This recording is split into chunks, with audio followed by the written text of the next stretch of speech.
നെർന്തലിയിൽ സൂര്യൻ കുത്തിയാലും ഇവിടുത്തെ പെണ്ണുങ്ങൾ കിടക്കപ്പായിന്ന് നീച്ചൂല. പാത്തുവോ നീ പാത്തുവോ? ഓ എന്താ നീച്ചോയി?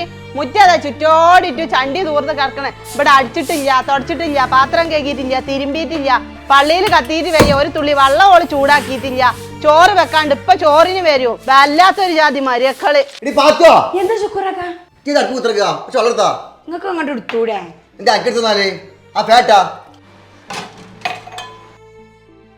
താത്ത ഇതുകൊണ്ടാണ് തിരുമ്പിക്കാളി എത്ര ചാഞ്ഞിക്കണ തിരുമ്പിക്കൂടെ? അമ്മ കുഞ്ഞിനോട് പറഞ്ഞാണ്ട് ഓന്റെ പാന്റും കുപ്പായും എനിക്ക് തിരുമ്പണേ കുഴപ്പമില്ല.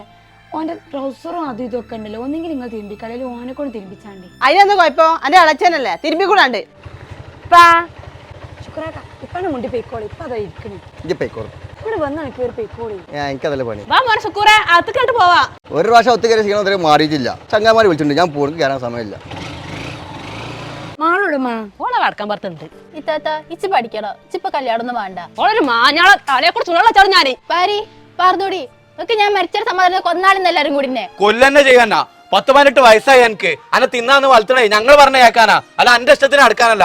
നാട്ടുകാരെ കൊണ്ട് പറയിപ്പിച്ചരുത് ചെയ്തു. ഒരു പെണ്ണാതപ്പോ പ്രശ്നങ്ങളെല്ലാരും ഞാൻ ജനിച്ചപ്പോ തുടങ്ങിയതാണ്. നിങ്ങൾ എല്ലാരും പറച്ചില്ലേ നിങ്ങൾക്കുണ്ടല്ലോ ഒരു മോനെ.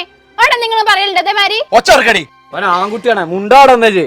കണ്ടാ ഞാൻ പറയുമ്പോഴാണ് ഈ പ്രശ്നം. ആണെങ്കിൽ ഇവിടെ എന്തോ ആവാ, പെൺകുട്ടിയൊക്കെ ഒരു അവകാശം ഇല്ല ഇവിടെ. ചെക്കലടിച്ച് ഞാൻ ആരുടെ വല്ലാത്താണ് പറഞ്ഞത്. അന്നെ 3 വർഷം വെച്ചാൽ ഞാന് എന്താ നമ്മൾ കാട്ടണത്? ഓള് പണിയിൽ എന്താ തെറ്റില്ലത്? ഓള് പറഞ്ഞ ശരി തന്നെയല്ലേ? നമ്മുടെ പെണ്ണുങ്ങൾ ജനിച്ചെന്നിട്ട് കേക്കൽ തുടങ്ങി തന്നെയല്ലേ? പെണ്ണുങ്ങളാണ് പണി പഠിച്ചൂടെ കെട്ടിച്ച് പറഞ്ഞേക്കാളതാണെന്ന്. നമുക്കൊരു അരമണിക്കൂർ കൂടുതൽ കിടന്നുറങ്ങാൻ പറ്റില്ല, ഉറക്കനെ സംസാരിക്കാൻ പറ്റില്ല, കാൽമക്കാല് വെക്കാൻ പറ്റില്ല. നമ്മൾ രണ്ടാളും ജീവിതത്തിൽ തന്നെ അടുക്കള തളച്ചു വിട്ടോ. നമ്മളെ മാരിക്കന്നെ ഓൾതും ആക്കണ. ഓളെങ്കിലും ഒന്ന് പഠിച്ചുകാണ്ട് ജോലി ആയിക്കാണ്ട് ഓളെ സ്വന്തം ഇഷ്ടത്തിനൊന്നും ജീവിച്ചോട്ടെ. കൊറേ പഠിപ്പിച്ചില്ല മതി, കെട്ടിച്ച് പറഞ്ഞേക്കാളാണോളാ. ഇപ്പൊ കെട്ടിച്ച് വീട്ട് കടമ തീർക്കല്ല മാണ്ടിയത്. ഇപ്പൊ ഓളെ ഇഷ്ടം എന്താ അതിങ്ങൾ നടത്തി കൊടുത്താളേ. ഓള് പഠിച്ചോട്ടെ. ഓള് പിന്നെ എപ്പോഴാ കല്യാണം പറയണേ അപ്പൊ നടത്തി കൊടുത്താളേ. കേട്ടില്ലമ്മ?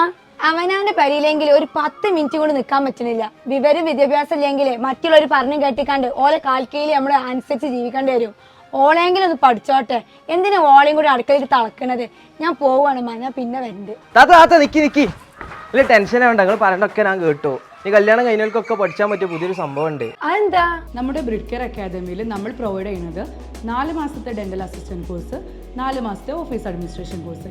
ഇനി 6 മാസത്തെ കോഴ്സ് ചെയ്യാനാണ് താല്പര്യം എന്നുണ്ടെങ്കിൽ 6 മാസത്തെ ഹോസ്പിറ്റൽ അഡ്മിനിസ്ട്രേഷൻ, 6 മാസത്തെ മോണ്ടിസറി കോഴ്സ്. ഇതിൻ്റെ എല്ലാം 100% റിസൾട്ട് ഓറിയന്റഡ് ക്ലാസ്സസും അതോടൊപ്പം ഇന്റേൺഷിപ്പും പ്ലേസ്മെന്റും നമ്മൾ പ്രൊവൈഡ് ചെയ്യുന്നുണ്ട്. ഇതുകൂടാതെ spoken English, IELTS, PTE, German എന്നീ കോഴ്സുകളും നമ്മളിവിടെ പ്രൊവൈഡ് ചെയ്യുന്നുണ്ട്. അപ്പൊ എല്ലാവരും ബ്രിഡ് കെയർ അക്കാദമിയിലേക്ക് പോന്നോളി.